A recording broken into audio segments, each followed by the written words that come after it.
Podcast. We're going live on Facebook. We're going live on YouTube.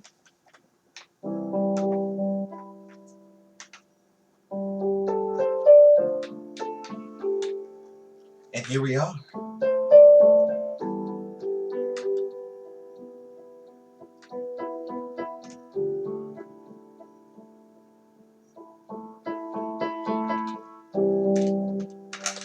Welcome, everybody. Welcome to another episode of the Unsnobby Music Hobby Podcast. And if you want to let your friends know about this show, just tell them if they got an Alexa or a Google or Siri, they can say, play the Unsnobby Music Hobby Podcast, and it will pop up.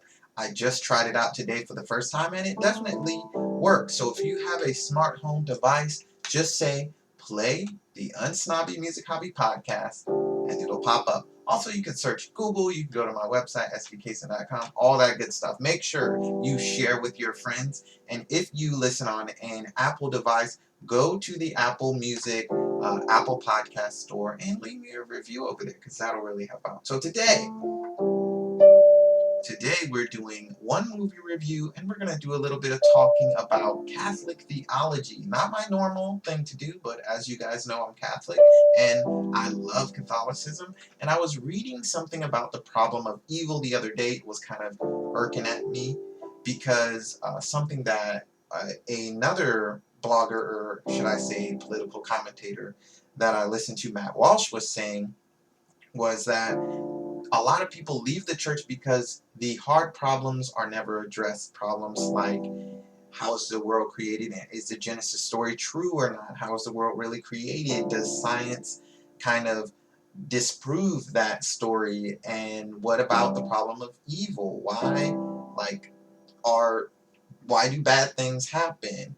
And other questions. Man, my keyboard is being weird. My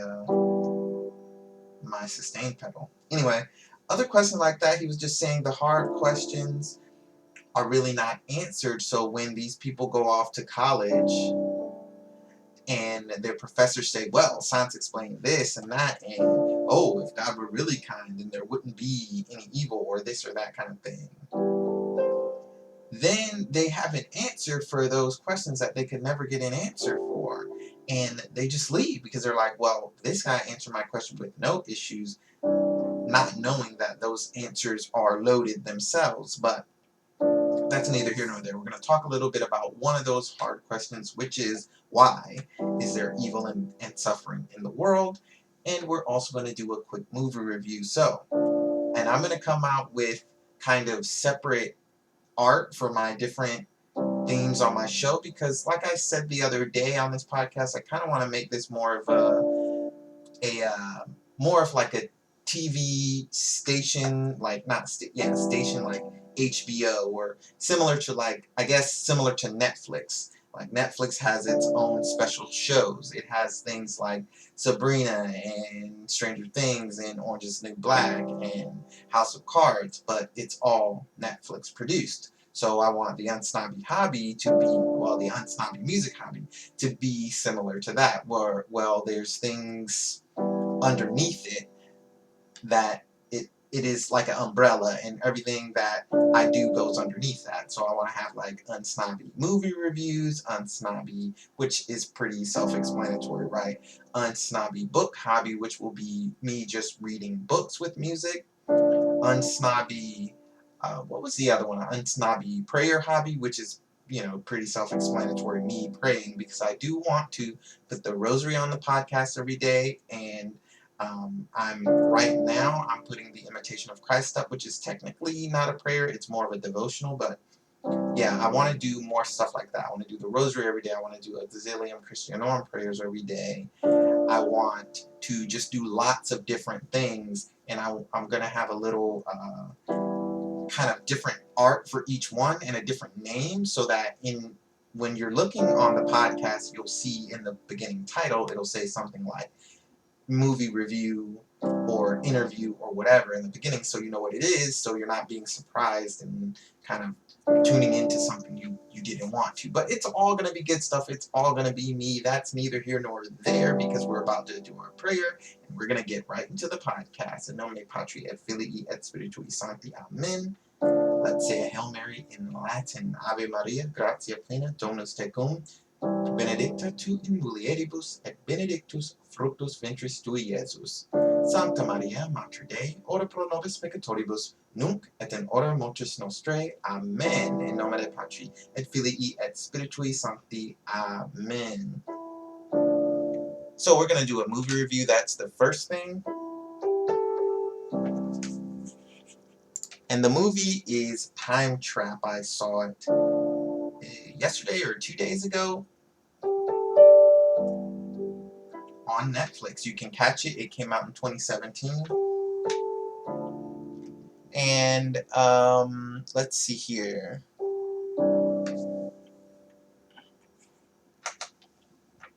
The synopsis says, a professor enters a cave and goes missing. Some of his students come looking for him and get trapped in the cave as well. And it stars Andrew Wilson, Cassidy Gifford, Brianne Howie. And it was directed by Mark Dennis and Ben Foster. Time Trap. So, what I suggest Time Trap. If you have Netflix, you know, most things that are on a streaming platform, I'm going to suggest, because it's really easy to suggest it because you're already paying for the service, and if you're bored, why not? If you're into time travel kind of movies, science fiction, check it out. If you had to pay for it, I would not suggest it. Like, if you were going to the movie theater, like, hey, what movie should I watch? No, I wouldn't suggest Time Trap, because it's just, for streaming, it's great. It's a stream it. It's not a buy it. It's not a rent it, because I wouldn't have paid separately to see this movie, because the way and I'll explain. So, what I liked about Time Trap, what I liked was I did like the concept. The concept was genius, and I haven't seen it done before in a time travel movie. And I don't know if I'm going to spoil it or not, but you know what? If I'm not a super big fan of the movie, then I'm just going to spoil it. So, spoiler alert. Don't listen further if you don't want to hear what happens in time travel. I'm not going to tell the whole thing, but I am going to tell the premise of, like, the kind of reveal. So, when they go into this cave, it has, they're basically, somebody was looking for the Fountain of Youth. And when they go into this cave, it is the Fountain of Youth, because there are different layers of air pressure. Well, what up, Juliana? Doing a movie review for you who just tuned in. But like I was saying, I'm reviewing Time Trap from 2017. It's on Netflix. Check it out if you want to. I mean, I don't really suggest it, but I'm going to do my review anyway.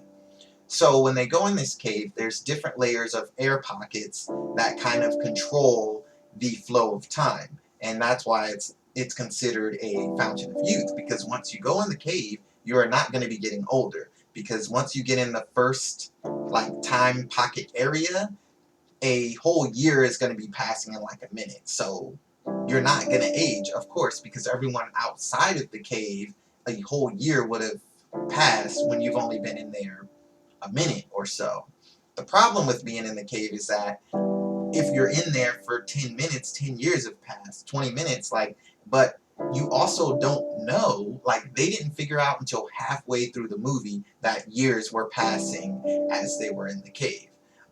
So it's kind of like, I like the concept a lot. And then there's a deeper part of the cave that they go in. Well, I'm skipping over a part. So there was also water in the cave that had healing properties, which they didn't explain at all. I'm like, why is there healing water in the cave? I can understand, and I can suspend my disbelief to say that this cave has time warping properties. Whatever. It's a time travel movie. I want to see time travel, so cool. But that it has healing waters in the cave, Like, why do these waters heal? What, like, for what reason? What does this have to do with anything? So that was kind of weird to me. I didn't like that because they didn't explain it at all. They were like, just like, oh, here's this pool, drop them in, and they're gonna get healed. So whatever. Um, uh, Anyway, as they go further into the cave, they realize that in the next level, deeper level, time goes even slower. So instead of time passing at like a year a minute, it's more passing like a year a second. And this was the coolest part of the movie, which was at the very end. The fountain of youth, I suppose, where you get the healing, like the where the waterfall of healing water is, it's behind this second layer of time dilation. Is it dilation or stretching? I don't know. Anyway, behind that second layer, a year is passing in like a second, okay? So in there, you have cavemen in there, you have conquistadors in there, you have pirates, you have people from all different, you got cowboys, but they weren't really showing them fighting because when you look through, like if you go in, you're stuck because a year or whatever, like a long time is going to pass. Like if you go in for a second, you're in there a year. So you can't go in, you can just look in if you don't want to get stuck. So when they looked in there, they saw frozen, basically what looked like frozen people to them because they're moving so slowly. Because, you know, like I said, a year is passing in a second. So in to them, time is passing really fastly outside. But to the people outside, time is passing extremely slowly. So they just look frozen. So you had like a pirate with his sword out, a conquistador with his rifle, and a cowboy, and then you had a caveman, and they're all fighting each other over this fountain of youth that they're trying to get to. So I thought it was really cool concept. And now let's move on to what I did not like. So I did not like I said, the fountain, the water, they didn't explain how the water got healing properties. I didn't really like that. Another thing I didn't like was that the acting fell kind of flat. It wasn't really like, I didn't really believe that these characters, there was one character who was really good. It was a younger character, which is a surprise because, you know, normally teen actors aren't that great. But this guy, he was really good. But everyone else, they were just kind of like cookie cutter characters. Like, let's get a whole bunch of random people and say that they're brothers and sisters and they're friends and they know each other. There wasn't any banter like, these are my friends and these have been my friends for a long time. Oh, when I give you this, look, you know what I mean? Kind of thing. Like, we know how it is. We have friends, we have family members, and we know how we interact with them. This movie felt like they got a bunch of random people together and told them to act like friends. So I didn't really like that. The acting just fell flat, and it took me out of the whole experience of the movie, not to mention, as it went further on, it became more and more nonsensical. And the ending, spoiler alert, is not fulfilling. So they're in this cave for, I don't know, maybe an hour and a half, which means that like 1,000 years have passed. And in the end, well, at one part in the movie, a person comes down with a mask on because I guess they're an evolved human. Maybe it's been 500 years at that point. And that person is coming down to try to collect some of the healing waters, which doesn't make sense. That's like a suicide mission. It's a really, well, not a suicide mission. It's a strange mission to go on, knowing that when you go in this cave, every minute that passes will be a year. You have to, like, that's a crazy idea. Hey, go on this mission and you're going to be gone. Like, you're going to be in the cave for like 5 minutes if you do this mission successfully. But 5 years would have passed here. That doesn't make any sense to me to go on that. Like, is it really worth it for, what if something happens, you get down in the cave and you hurt your ankle and you're down there for 30 minutes. Okay, 30 years have passed. Nobody's going to come to save you. Like 30 years, everybody's gone. So I just thought that was silly that he came down. Anyway, the other part that I really didn't like was that at the end, they're trying to escape these cavemen because I guess these cavemen got stuck in the cave and never aged, even though they would have, I guess, been down there for years. I don't know. I guess if they were down there for a year, maybe 1,000 or so, 10,000, 100,000 years could have passed. I don't know. These cavemen, they don't know any language or anything like that. They're very brutal, violent, and they were trying to escape them the whole movie, basically. So I didn't like, in the end, they finally basically get to escape, and they're saved by advanced humans or aliens, I don't know, but they don't even show the people that saved them. They end up getting on a spaceship and flying off to Mars, and that's the ending. And it was just like there's no solutions to any of the problems that these characters were facing. Okay, the first problem is we're down here and time is passing extremely too fast. We need to get out. They couldn't get out until like 1,000 or 2,000 years later. And in the end, all their family and friends are dead. Everything's gone. And they're happy. They're smiling. I'm like, this is not how it would really end. It's very strange. Like, you would be sad for weeks and months, maybe the rest of your life, because everything you knew and loved is gone. Yes, you're alive and safe, but everything you knew and loved is gone. That's like having, like going into a coma and waking up and everybody else is dead. Like your house is gone, everybody's dead. And you wake up in a coma like a year later and it's just you in a different country or something. Could you imagine? And they're trying to say, like, oh yeah, it'll be fine, we're going to Mars, hee hee. And it was just like, no, not good. So, time travel. What I suggested, if you have Netflix and you love time travel sci-fi movies, check it out. Why not? If you're super bored, check it out. If you got better things to do, don't watch it. It's not great, but it's not terrible. It has some good effects, a couple of good action scenes, and the way that they're showing the time unraveling is pretty cool too. But this is how I would have changed it. I would have had them have some type of way to reverse the time spinning to give it a more satisfying ending. So it wouldn't just, or I would just give it a brutal ending. So one of two ways. So the one way I would do is the more Hollywoodish way is I would have it in the cave, you go deeper or you come out a certain way. Like if you go in this way, time goes forward fastly, but if you come around this way and do 5 backflips or something, then time reverses and you end up coming out when you went in, so that everything resets. Kind of like Donnie Darko did and some other movies have done.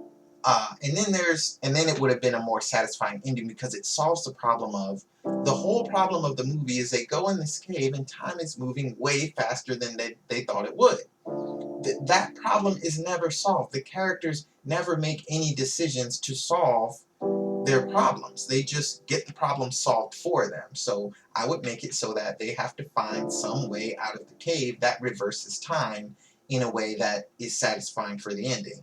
Or I would give it a brutal ending where the characters do find a way out of the cave, but they're just out of the cave. It's 1,000 years in the future. Everybody's dead, and they just, like, I would just end it. Like, they're outside. There's nothing there. Or, like, at the end of the movie, there was actually, like, water that had filled up to the end of the cave. And I thought that was really interesting. I was like, what are they going to do? Are they going to, like, just be in the ocean? And, like, some hands grabbed one of the characters at the very end and pulled them up. And I was like, oh, wow, it's going to be really cool. They're going to pull them up. They're just going to die, and it's just going to be the end of the movie, right? Nope, they didn't do that. It was like human hands in a suit, space suit or whatever or something. It just ruined it. Like, yeah, like what I would have done was basically it would have been like sharks or something, or like futuristic sharks in the ocean that eats them, and then the movie would have just ended like that. Like, that's how I would have done it. One of two ways. Either they reverse time and get out safe, or they just all die. Like, I wouldn't have done this wonky, oh, we're in the future and we're going to Mars, but everybody's happy. So yeah, I keep saying I would suggest it if you have Netflix and you're bored, but the truth is I wouldn't suggest it at all. It's just not a good movie. So I was going to talk theology too, but let's see.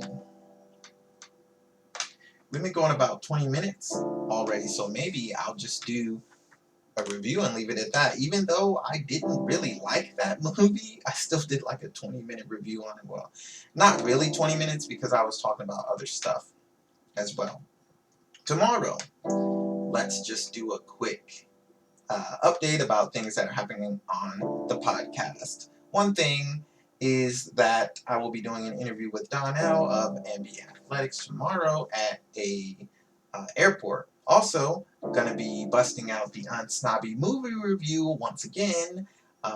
We're going to be reviewing Joker, me and my buddy Rhodes, who used to have a channel called Coffee and Critiques. And I've talked about this before. What happens with having multiple channels? Because in the past, I didn't think of myself as a like TV station or radio station or a hub, a media hub. I guess it is a better term for it. I thought of myself as everything different thing I want to do needs to be separated so people don't get confused, right? So I made a movie review channel that had only movie reviews. It was called Coffee and Critiques. You can actually still see it if you go search Coffee and Critiques on YouTube. You will see there's, I don't know, maybe 10 or so reviews up there. Some of them have a lot of views. But I gave up on that channel because the problem is when you have different channels and different, like let's say you're doing Instagram and you're like, I have all these ideas for Instagram, but I want a Instagram where I just post motivational quotes, and I want one where I just post selfies, and then I want one where I just post pictures of the sky. What's going to happen? One of those accounts is going to flourish and the other ones are not.